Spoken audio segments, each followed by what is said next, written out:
মাত্র half cup সুজি দিয়ে আমি এই মজার রেসিপিটা তৈরি করে নিয়েছি।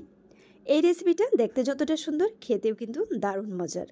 আর এই রেসিপিটা যখন আপনারা নর্মাল ফ্রিজে রেখে ঠান্ডা ঠান্ডা খাবেন, একদম প্রাণ ছুড়িয়ে যাবে। আর এটা তৈরি করাও কিন্তু একদম সহজ। তো চলুন আমরা রেসিপিটা দেখে আসি কীভাবে এটা তৈরি করলাম। প্রথমে আমি একটা ক্যারামেল তৈরি করে নেব। তার জন্য ফ্রাই প্যানে কিছুটা পরিমাণ চিনি দিয়ে দিলাম। আপনারা সাদা চিনি দিয়ে ক্যারামেলটা রেডি করবেন, তাহলে কালারটা অনেক বেশি সুন্দর হবে। আমার হাতের কাছে লাল চিনি ছিল, আমি ওটা দিয়েই ক্যারামেলটা রেডি করে নিচ্ছি। আমি যে পাত্রে রেসিপিটা তৈরি করব সেই পাত্রের মধ্যে ক্যারামেলটা দিয়ে এভাবে ভালো করে একটু ছড়িয়ে দিতে হবে। আর কিছু সময়টাকে রেখে দিলেই একদম সেট হয়ে যাবে। এদিকে একটি পাত্রে আমি 3 কাপ পরিমাণ লিকুইড দুধ নিয়ে নিলাম, আর হাফ কাপ সুজি, সামান্য লবণ আর টেস্ট অনুযায়ী আমি এখানে চিনি দিয়ে দিলাম। কিছু সময় আমি এটাকে জাল করে নেব। আর কিছু সময় জাল করলে দেখবেন যে সুজিটা একদম ঘন হয়ে যাবে।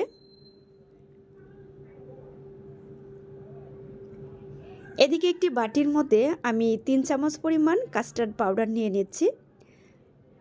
আর নর্মাল পানি দিয়ে কাস্টার্ড পাউডারটাকে এভাবে ভালো করে মিশিয়ে নিতে হবে। আর এদিকে সুজিটাও কিন্তু ঘন হয়ে গেল। তো এখন আমি কাস্টার্ড পাউডার যে মিশ্রণ করেছি সেই মিশ্রণটার মধ্যে দিয়ে দিলাম। দিয়ে এটাকে ভালো করে মিশিয়ে নিতে হবে।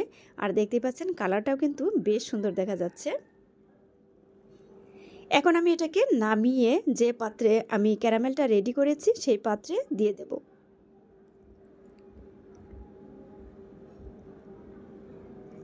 এই রেসিপিটা তৈরি করা কিন্তু একদমই সহজ। ভালো করে এভাবে একটু সমান করে দিতে হবে। এদিকে একটি কড়াই বসিয়ে আমি নর্মাল পানি দিয়ে একটা স্ট্যান্ড বসিয়ে দিলাম। তার মধ্যে আমি সুজির মিশ্রণের যে পাত্রটা সেটা বসিয়ে দিলাম। ঢাকনা দিয়ে ঢেকে এটাকে আমি 20 থেকে 25 মিনিট জাল করে নেব। ফিরে আসলাম ঠিক 20 মিনিট পর। তো সুজিটা কিন্তু একদম জাল করা হয়ে গেছে। তো আমি এটাকে নামিয়ে কিছু সময় ঠান্ডা করে তারপর আমি নর্মাল ফ্রিজে রেখে দেব 1 ঘন্টার জন্য।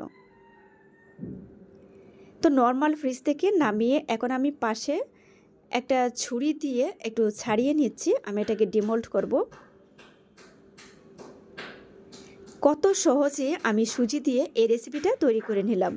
আর এটা খেতেও কিন্তু দারুণ মজার হয়েছিল।